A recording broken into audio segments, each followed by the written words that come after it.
Alhamdulillah,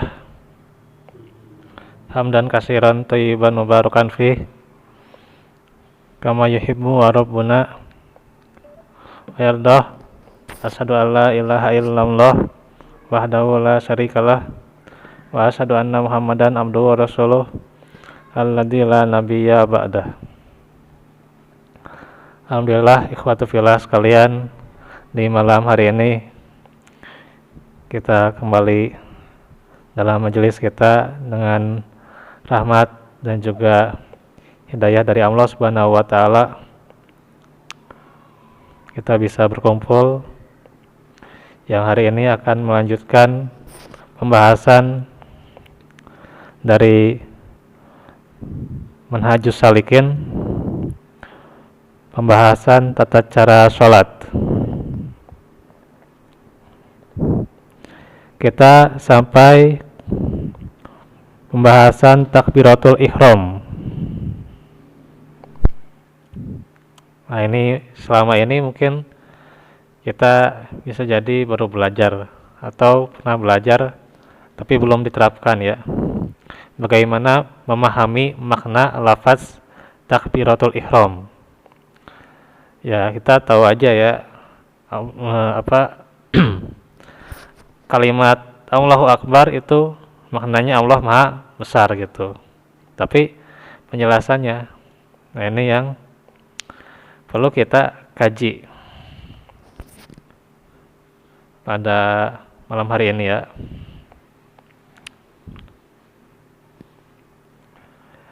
Takbiratul ihram adalah rukun sholat. Kenapa disebut rukun sholat? Karena tidak akan sah sholat tanpa takbiratul ihram, yaitu lafaz yang pertama kali diucapkan dalam sholat adalah lafaz takbiratul ihram, yaitu Allahu Akbar. Jadi ini namanya lafaz takbiratul ihram ya, melalui ucapan. Hanya saja para ulama silang pendapat apakah wajib juga mengangkat tangan atau sunnah mengangkat tangan ya. Saya sarankan untuk bisa ini kalau baca-baca ya, ini buku bagus nih ya, pengajaran sholat, cuman bahasa Sunda ini ya. Ya, bahasa Sunda ini. Di sini ada cara-cara wudhu nih, cara-cara wudhu ini komplit ya, cara-cara wudhu walaupun cuman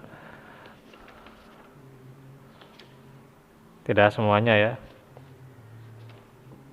Terus, nah ini ada cara sholat nih, tata caranya. Ini udah bagus ini, udah cukup. Walaupun nggak semua dalil ini disebutkan ya, tapi ini udah cukup untuk memenuhi ya sholatnya minimal seperti ini. Ini yang sesuai sunnah. Bisa fotokopi ini. Kalau ini Ustadz Abdurrahman suka membagikan ini di Piadek. Saya waktu ke Piadek suka dibagiin ini. Ini buku ya, pengajaran sholat.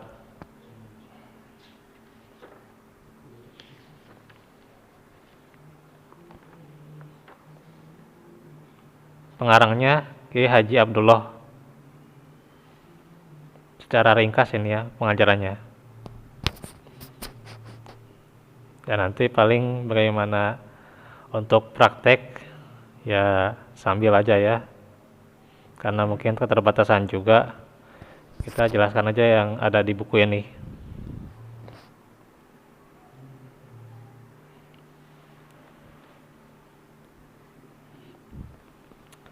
Apakah wajib atau sunnahnya mengangkat tangan? Nah itu silang pendapat ya.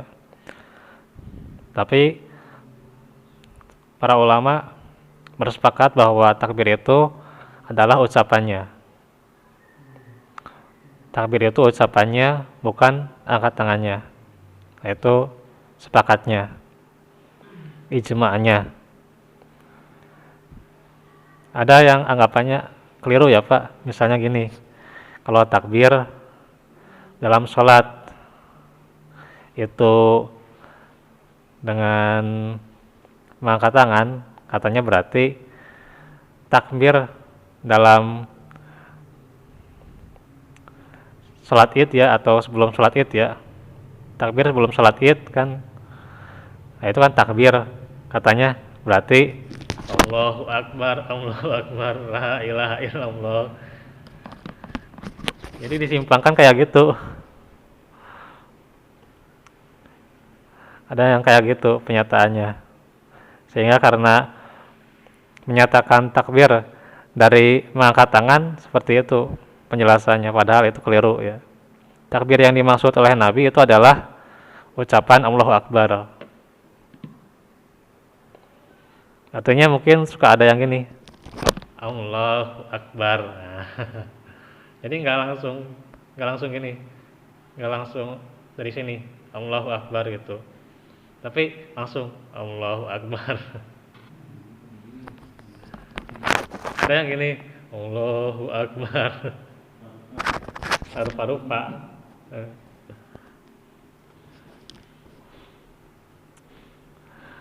Tapi yang benar itu bagaimana sesuai contoh Nabi ya. Nabi mencontohkan mengangkat tangan gitu. Mengangkat tangan ya, kalau misalnya ucapan Allahu Akbarnya itu beda-beda ya. Bagaimana, apakah misalnya sebelum mengangkat tangan atau bersamaan mengangkat tangan, atau mengangkat tangan dulu kemudian berkata Allahu Akbar gitu. Itu emang ada 3 cara ya, cuman di kita sambil ya, jadi mengangkat tangan Allahu Akbar gitu. Nah, itu di kita ya.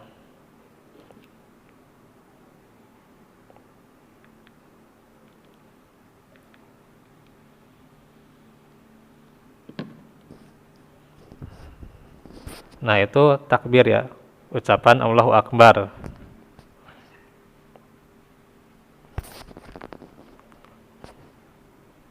Sebuah lafaz pembuka sholat ya, yang tidaklah sah sebuah sholat kecuali dengannya, karena kedudukan sebagai rukun sholat yang pertama. Rasulullah bersabda, Miftahus sholah at-tuhur. Pembuka sholat itu adalah bersuci ya, taharah. Wa tahrimuha at-takbir. Wa tahliluha at-taslim.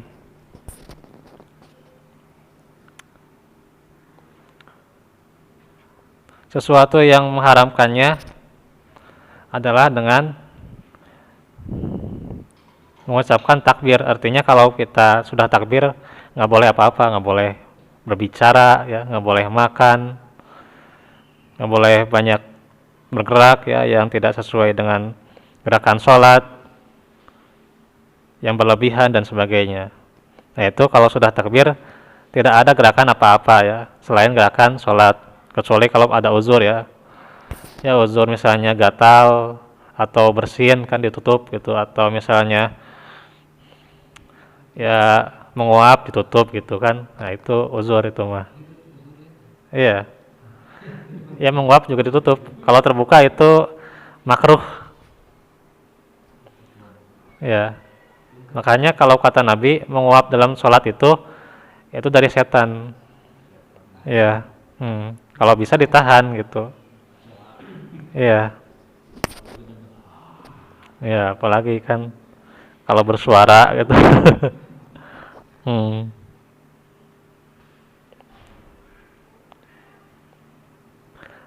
Dan yang menghalalkannya itu adalah salam. Nah, sudah salam boleh berbicara kan, boleh bergerak sana kemari ya. Hadis riwayat Abu Daud, Tirmizi, Syalbani mensahihkannya dalam Al-Irwaul Ghalil ya. Dalam kitab Bada'iul Fawaid, Ibnul Qayyim menyebutkan hakikat kedudukan takbiratul ihram sebagai tahrimus sholah, atau yang mengharamkan hal-hal yang berbeda atau bertentangan dengan sholat.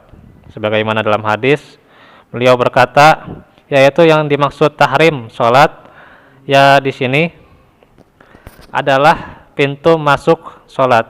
Jadi pintu masuknya sholat adalah dengan takbiratul ihram.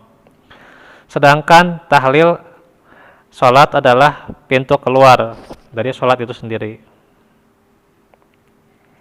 yaitu dengan mengucapkan salam. Jadi kalau sudah assalamualaikum warahmatullah, kanan kiri, ya udah beres gitu kan. Sunnah dengan zikir ba'da sholat ya. Zikir sudah sholat itu sunnah ya. Makanya kalau udah sholat ya jangan kemana-mana, zikir dulu kan. Kalau pagi dan petang itu ada sunnah zikir pagi dan petangnya. Kalau zikir apa saja yang dibaca duluan? Ya itu kalau zikir yang dibaca dahulu beda-beda pendapat ya. Kalau saya mengutip perkataan Ustadz Badrus Salam ya, hafizahullah, tidak ada ketentuan, nggak ada ketentuan apa yang diucapkan terlebih dahulu. Tapi sudah jelas ya kalau istighfar ya, kemudian Allahumma antas salam dan seterusnya udah jelas itu mah. Kemudian, nah kalau yang berbeda pendapat itu dari kata subhanallah, tasbih, takbir dan tahlil. Apakah subhanallah dulu atau Allahu akbar dulu? Itu beda-beda. Boleh misalnya kita alhamdulillah dulu boleh, atau tasbih dulu boleh gitu. Nggak ada ketentuan tersendiri ya. Ya kalau jumlah ada hadisnya masing-masing 33 kecuali tahlil la ilaha illallah. Ya yang kalau lebih itu berlebihan itu mah. Ya bukan amal soleh itu ya, amal yang salah itu ya. Nggak ada dalilnya itu ya. Kalau lebih daripada 33. Apalagi sampai la ilaha illallah gitu kan, sampai menggoyangkan kepala, aduh terlalu sekali gitu ya. Iya.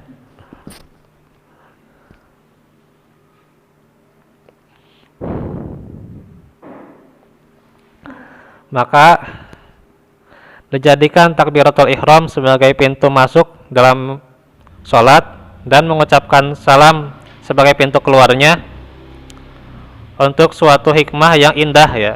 Ada hikmahnya yang indah dan mendalam. Hikmah ini barulah bisa dipahami oleh orang yang mengenal Allah, orang yang benar-benar bertauhid ya, mengerti dan menuntun dirinya untuk merenungkan keindahan din atau Islam yang agung ini. Sedangkan pikirannya mengembara di dalam mutiara hikmah, rahasia, dan keindahan-keindahan Islam ini. Itu kata Ibnul Qayyim. Nah, kalau di mazhab Imam Syafi'i itu ada yang mengganti Allahu Akbar dengan Allahu A'zam itu ya. Ada itu. Jadi mereka nggak berkata Allahu Akbar, tapi Allahu A'zam. Ada itu. Sebagian di mazhab Syafi'i. Iya. Yang benarnya tidak sah kalau diganti dengan lafaz lainnya gitu. Berkata kata Syekh Muhammad Sholih Al-Utsaimin rahimahullah, lafaz Allahu Akbar tidaklah sah diganti dengan lafaz yang lainnya, walaupun maknanya emang bisa menggantikannya, karena hampir sama ya. Allahu Akbar kan artinya Allah Maha besar gitu. Allahu Azam, Allah Maha agung tuh. Jadi nggak jauh beda. Tapi nggak boleh sama itu juga, karena di sananya udah Allahu Akbar lafaznya.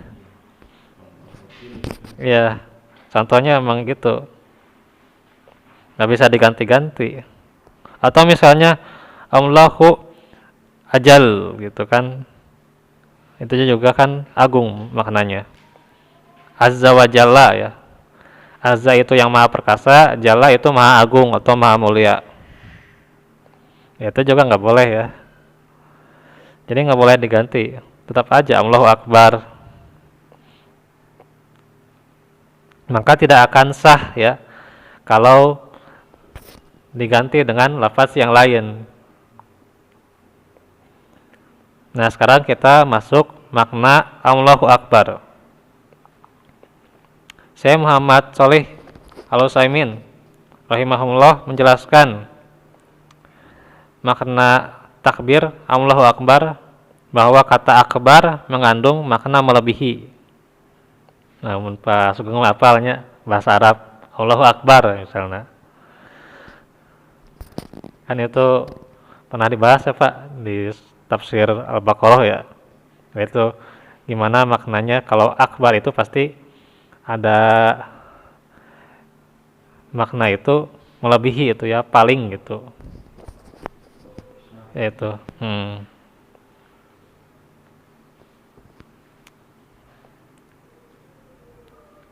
Namun di dalam lafaz Allahu Akbar tidak disebutkan sesuatu yang lain sebagai pembanding yang kebesarannya di bawah kebesaran Allah. Jadi takbiratul ihram itu bukanlah Allahu Akbar minas samawat ya. Allah lebih besar dari langit ya, bukan. Karena kalau lebih besar dari langit berarti ada yang lebih besar lagi gitu kan. Ya. Nah, itu salah ya. Jadi bukan lebih besar dari langit ya. Artinya melebihi segala-galanya. Itulah kebesaran Allah. Misalnya, pada kalimat ini disebutkan sesuatu yang lain sebagai pembanding dengan kebesarannya, yaitu langit ya. Maka tidak akan tepat. Nah, apakah rahasia tidak disebutkannya sesuatu yang lain yang kebesarannya di bawah kebesaran Allah? Disebutkan oleh beliau bahwa dalam ucapan takbir sesuatu yang lain yang kebesarannya di bawah kebesaran Allah tidaklah disebutkan.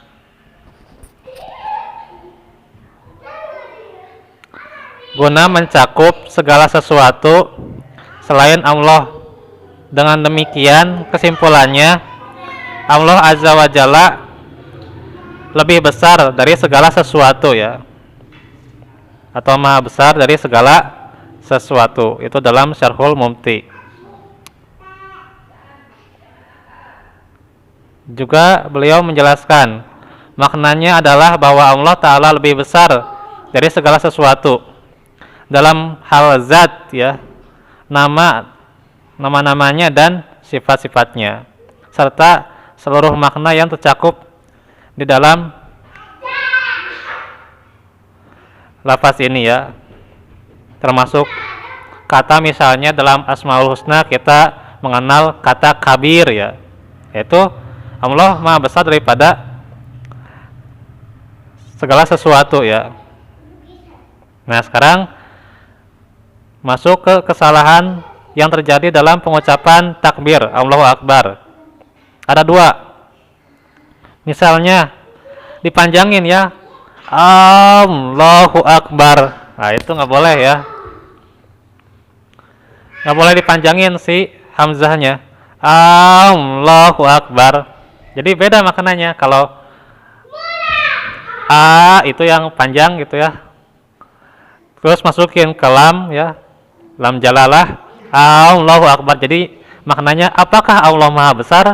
Nah, itu jadi nggak menunjukkan keyakinan gitu ya. Diucapkan kayak gitu nggak menunjukkan keyakinan bahwa Allah Maha Besar. Jadi kalau begitu apakah sudah yakin atau belum? Nah, ini kesalahan yang sering terjadi ya. Dipanjangkan si hamzahnya. Allahu Akbar. Nah, itu yang pertama. Atau memanjangkan huruf ba. Allahu Akbar. Nah, itu juga salah itu. Kamu mau dipanjangkan gitu. Itu kalau akbar yang banyak panjang berarti artinya genderang ya. Ya, genderang. Nah, itu.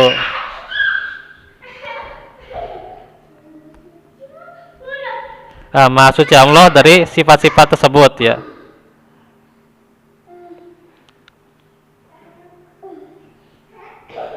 Demikian yang dikatakan oleh Imam An-Nawawi rahimahullah dalam kitab Al-Majmu' ya. Kesalahan yang merubah makna ini menyebabkan tidak sahnya sholat seseorang. Kesalahan yang tidak sampai merubah makna takbir. Contoh misalnya ada diganti Allahu Akbar gitu ya. Jadi H yang gede diganti dengan H yang kecil gitu.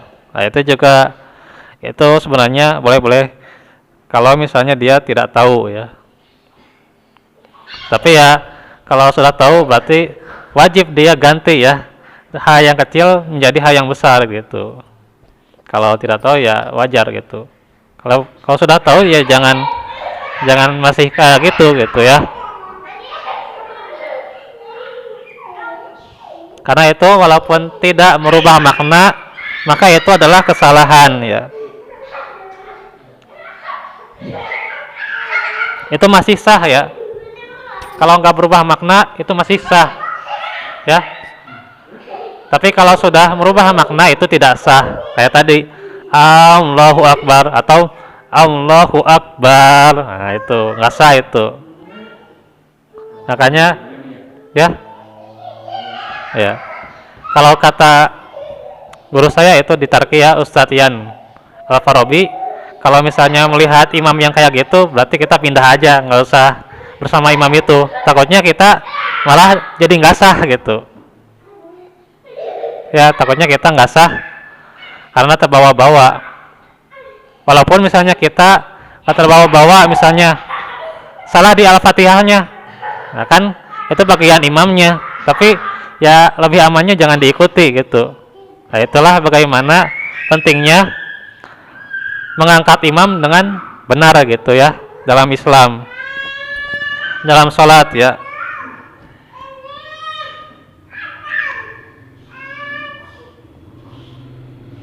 Nah, itu penjelasan dari takbir ya.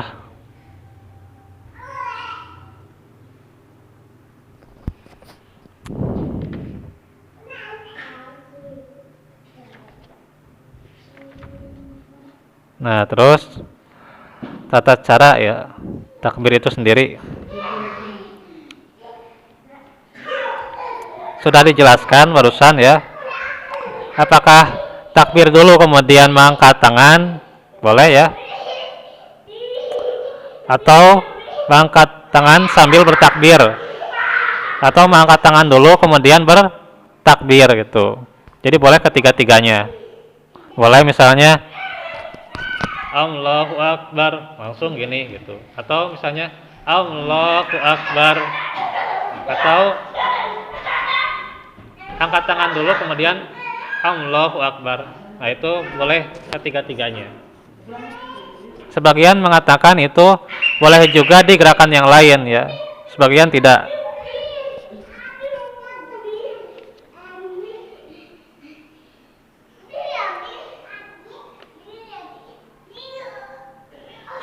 Nah, itu tentang ucapan Allahu Akbar.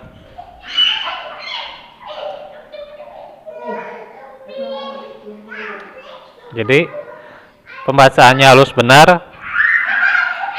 Nah, mengenai gerakannya ya, apakah dia misalnya angkat tangannya sejajar dengan bahu ya, hadwa min kibaih, atau dengan telinga ya. Jadi ada 3 cara juga. Ada 3 cara. Bisa sejajar dengan bahu, Allahu Akbar ya, atau dengan telinga gitu bisa. Atau di antara ya, di antara telinga dan bahu itu bisa.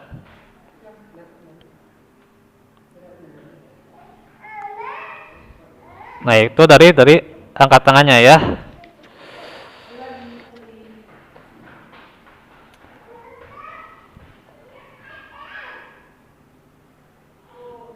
Nah, nanti kita akan menguraikan setelah angkat tangan apa gitu ya. Itu ada lanjutannya tentu ya, dengan bersikap ya, atau bersidakap gitu ya kalau bahasa Sunda ya. Sidakap ini ya. Allahu Akbar gitu. Nah, itu nanti kita akan bahas gitu ya. Insyaallah. yang ini ada. Iya. Orang mana? Nggak kiri, nggak kiri. Iya itu. Insyaallah pekan depan tuh ya. Kita akan bahas ya di kitab Manhajus Salikin. Jadi kita selang-seling ya kitabnya, kemudian harus tahu maknanya juga ya. Karena kalau misalnya kita bergerak-gerak kemudian mengucapkan nggak tahu maknanya ya sayang sekali gitu.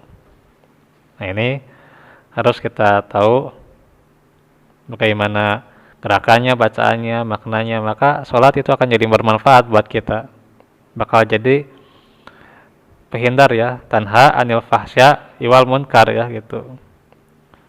Mencegah dari fahsya dan munkar, dari keji dan munkar ya, dari kesalahan yang baik disengaja atau tidak.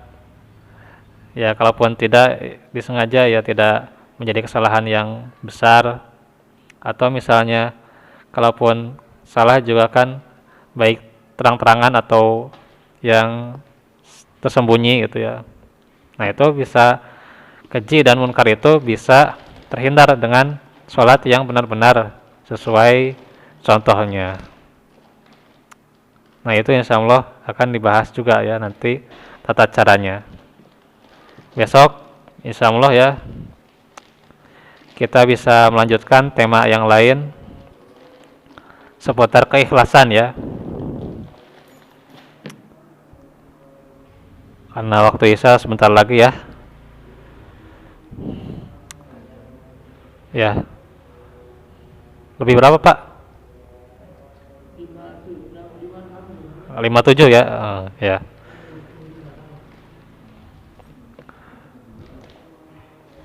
Baik, besok insya Allah kita lanjutkan lagi majelis kita. Walafu minkum. Aku lakum lihada wa astagfirullah li walakum. Astagfirullah li walakum. Walafu minkum. Subhanakallahumma bihamdik asyhadu an la ilaha illa anta astaghfiruka wa atubu ilaik. Wa akhiru da'wana alhamdulillahi rabbil alamin.